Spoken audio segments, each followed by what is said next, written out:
हिंदू पंचांग के अनुसार माघ माह के शुक्ल पक्ष की एकादशी तिथि को जया एकादशी का व्रत रखा जाता है। इस दिन जो व्यक्ति व्रत रखता है उनके पूर्वजों को स्वर्ग की प्राप्ति हो सकती है। साथ ही पितृपक्ष की 10 पीढ़ियां और मातृ पक्ष की 10 पीढ़ियों को मोक्ष की प्राप्ति होती है। इस दिन भगवान विष्णु की पूजा करने से सुख, समृद्धि और सौभाग्य की प्राप्ति हो सकती है और व्यक्ति के जीवन में चल रही सभी परेशानियां भी दूर हो सकती हैं। इस दिन भगवान विष्णु के माधव रूप की पूजा की जाती है। माघ मास में इस बार जया एकादशी किस दिन पड़ रही है? पूजा का क्या शुभ मुहूर्त है? क्या पारण का समय है? पूजा विधि क्या है? साथ ही इस दिन हमको भगवान को क्या भोग लगाना चाहिए? कौन सा फूल चढ़ाना चाहिए? साथ ही इस दिन हम पूजा के समय कौन सी व्रत कथा पढ़ें जिससे भगवान विष्णु प्रसन्न होकर अपना आशीर्वाद हमें प्रदान करें। आज इस वीडियो में हम इसी विषय में जानेंगे। इस जानकारी के लिए वीडियो को लास्ट तक देखिएगा। वीडियो अच्छी लगे तो लाइक और ज़्यादा से ज़्यादा शेयर करिएगा। और हाँ, अगर चैनल पे नए आए हैं तो चैनल को सब्सक्राइब करना मत भूलिएगा और अपने विचार हमें कमेंट बॉक्स में लिख करके ज़रूर बताइएगा। दोस्तों, हर महीने में 2 एकादशी तिथि पड़ती हैं, एक कृष्ण पक्ष में और दूसरी शुक्ल पक्ष में। माघ मास में शुक्ल पक्ष की एकादशी जया एकादशी के नाम से जानी जाती है। इस बार जया एकादशी 20 फरवरी को पड़ रही है। दोस्तों, एकादशी के व्रत का आरंभ सूर्योदय से होता है और इसके अगले दिन द्वादशी तिथि को समाप्त होता है। पंचांग के अनुसार माघ महीने की शुक्ल पक्ष की एकादशी 19 फरवरी 2024 को 8:49 पर सुबह शुरू होगी और अगले दिन 20 फरवरी को सुबह 9:55 पर समाप्त होगी। एकादशी का व्रत दोस्तों उदया तिथि होने के कारण 20 फरवरी को रखा जाएगा। 20 फरवरी को पूजा का शुभ मुहूर्त सुबह 9:45 से दोपहर 2 बजे तक रहेगा। साथ ही जया एकादशी के व्रत का पारण 21 फरवरी 2024 को सुबह 6:55 से सुबह 9:11 तक होगा। पारण तिथि के दिन द्वादशी तिथि समाप्त होने का समय सुबह 11:27 है, यानी कि 21 तारीख को सुबह 11:27 पर द्वादशी तिथि समाप्त होगी। दोस्तों, पद्म पुराण में जिक्र किया गया है कि जया एकादशी के दिन व्रत करने से हर तरह के पाप और अधम योनि से मुक्ति मिल जाती है। साथ ही व्यक्ति को जीवन में सभी प्रकार के भौतिक और आध्यात्मिक सुख भी मिलते हैं। मान्यता है कि जया एकादशी के दिन व्रत करने से मरणोपरांत मोक्ष की प्राप्ति होती है, अतः नियमों का पालन करते हुए ये व्रत हमें करना चाहिए। जया एकादशी के दिन ब्रह्म मुहूर्त में उठ करके दिन की शुरुआत भगवान विष्णु के ध्यान से करें। इसके बाद स्नान करके पीले रंग के वस्त्र धारण करें। अब मंदिर की साफ सफाई करें और गंगा जल का छिड़काव करके शुद्ध करें। इसके बाद घी का दीपक जलाकर जगत के पालनहार भगवान विष्णु और मां लक्ष्मी की विधिवत पूजा करें और साथ ही पुष्प, धूप, दीप, तुलसी, चंदन, मिष्ठान आदि चीजें अर्पित करें।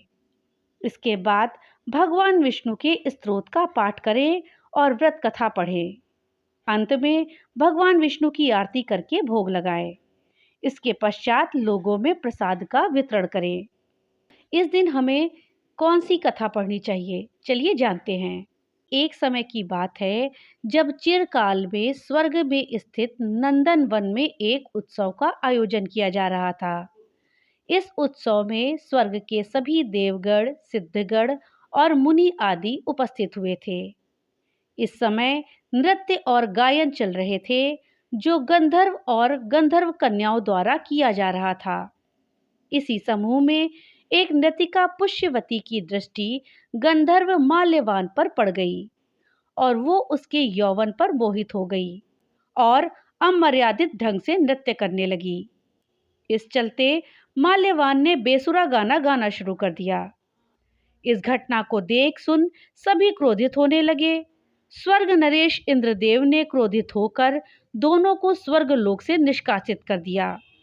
इसके साथ ही दोनों को श्राप दिया कि दोनों को अधम योनि प्राप्त हो, और दोनों इसके बाद से ही हिमालय में पिशाच योनि में कष्टदारी जीवन व्यतीत करने लगे। सदियों के बाद माघ मास की एकादशी अर्थात जया एकादशी के दिन माल्यवान और पुष्यवती ने कुछ नहीं खाया और फल खाकर दिन व्यतीत किया। इसके बाद रात भर जागरण किया और श्री हरि का स्मरण किया। इससे भगवान विष्णु प्रसन्न हुए और दोनों को प्रेत योनि से मुक्त कर दिया। इसके बाद से ही भगवान विष्णु को प्रसन्न करने और जीवन के कष्टों से मुक्ति पाने के लिए जया एकादशी का व्रत रखा जाता है। तो दोस्तों, ये थी जया एकादशी की व्रत कथा। यही कारण है कि जया एकादशी के दिन न सिर्फ पिशाच योनि में भटक रहे आपके परिवार के लोगों को मुक्ति मिल जाती है, बल्कि पितरों को भी सुखों की प्राप्ति होती है और बैकुंठ धाम में श्री हरि के चरणों में निवास प्राप्त होता है। अगर हम जया एकादशी के दिन भगवान विष्णु को कुछ विशेष चीज़ों का भोग लगाएं तो भगवान विष्णु जल्दी प्रसन्न होते हैं, साथ ही अपनी कृपा हम पर बरसाते हैं। तो चलिए जानते हैं कि इस दिन हम भगवान को किस चीज़ का भोग लगाएं जिससे कि वो प्रसन्न हो और हमारी मनोकामनाओं की पूर्ति करे। तो दोस्तों, पहला भोग है केसर की मिठाई का। जया एकादशी के दिन भगवान विष्णु को केसर वाली मिठाई का भोग लगाना चाहिए, क्योंकि उन्हें केसर बहुत ही प्रिय है।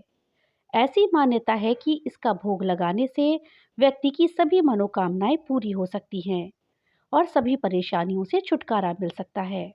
दूसरा भोग है मखाने का। भगवान विष्णु को मखाने का भोग भी लगाना चाहिए इस दिन। ऐसे करने से भगवान विष्णु और माँ लक्ष्मी दोनों की कृपा व्यक्ति के ऊपर बनी रहती है और साथ ही मानसिक शांति भी मिलती है। तीसरा भोग है केले का।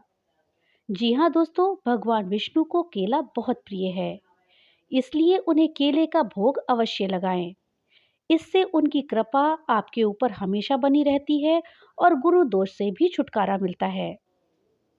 इसके साथ ही भगवान विष्णु को तिल की मिठाई का भी भोग लगाएं, क्योंकि ये एकादशी माघ मास में आती है और इस माह में तिल का विशेष महत्व है। इसलिए अगर आप भगवान विष्णु को भोग लगाने की सोच रहे हैं तो तिल की मिठाई का भोग अवश्य लगाएं।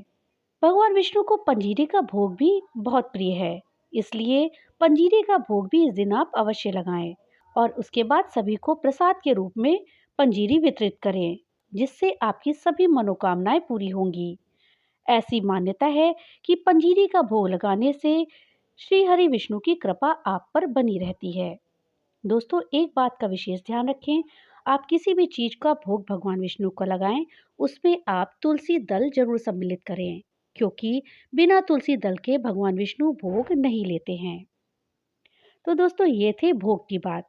अब आइए जानते हैं कि भगवान विष्णु को आखिर उस दिन हम कौन सा फूल चढ़ाएं जिससे कि वो प्रसन्न हो और हमारी मनोकामनाओं की पूर्ति करे, अपनी कृपा हम पर बरसाएं और हमें सदा प्रसन्न रहने का आशीर्वाद दें। भगवान विष्णु को गेंदे का फूल इस दिन हमें जरूर अर्पित करना चाहिए। इससे उनकी कृपा हमारे ऊपर बनी रहेगी और आप उन्हें गेंदे का फूल अगर अर्पित कर रहे हैं तो पीले रंग का फूल ही चढ़ाएं। आपने देखा होगा गेंदे का फूल दो रंग का होता है, एक थोड़ा सा डार्क येलो होता है यानी ऑरेंज जैसा होता है और एक होता है येलो रंग का। तो आपको येलो यानी कि पीले रंग का फूल भगवान को चढ़ाना है, क्योंकि पीला रंग भगवान विष्णु को बेहद प्रिय है। भगवान विष्णु को सूरजमुखी का फूल भी जरूर चढ़ाना चाहिए इस दिन। इससे अगर किसी व्यक्ति की कुंडली में गुरु दोष है तो उससे उसे छुटकारा मिल जाता है। ये गुरु दोष से बचने का एक बहुत अच्छा उपाय है। इसके साथ ही सुख और समृद्धि की प्राप्ति भी होती है।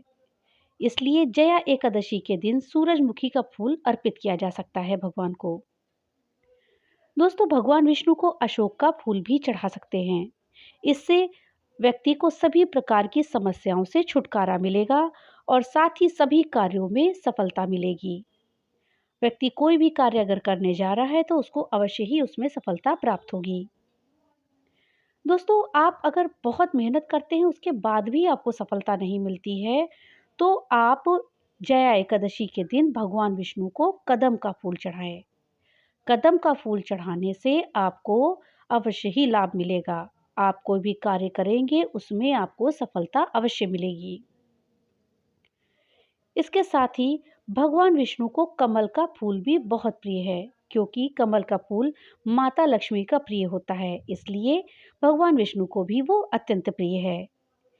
कमल के फूलों में माँ लक्ष्मी वास करती हैं, इसलिए आप जया एकादशी के दिन भगवान विष्णु को पुष्प अर्पित करना चाहते हैं तो कमल के फूल से अच्छा कोई फूल नहीं है।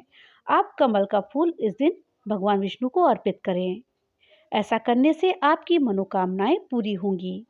आप अपने मन में मनोकामना को अपने दोहराते हुए कमल का फूल भगवान को अर्पित करें और भगवान से प्रार्थना करें कि भगवान आपकी कामनाओं की पूर्ति करें। ऐसा करने से आपकी कामनाएं अवश्य पूरी होंगी। तो दोस्तों, ये थी जानकारी जया एकादशी के विषय में कि आपको कौन सा फूल चढ़ाना चाहिए, क्या भोग लगाना चाहिए, कब एकादशी है, क्या शुभ मुहूर्त है और क्या है पूजा विधि। भगवान भोलेनाथ की कृपा आप सब पर बनी रहे। तो मिलते हैं अगली नई वीडियो के साथ, तब तक के लिए राधे राधे।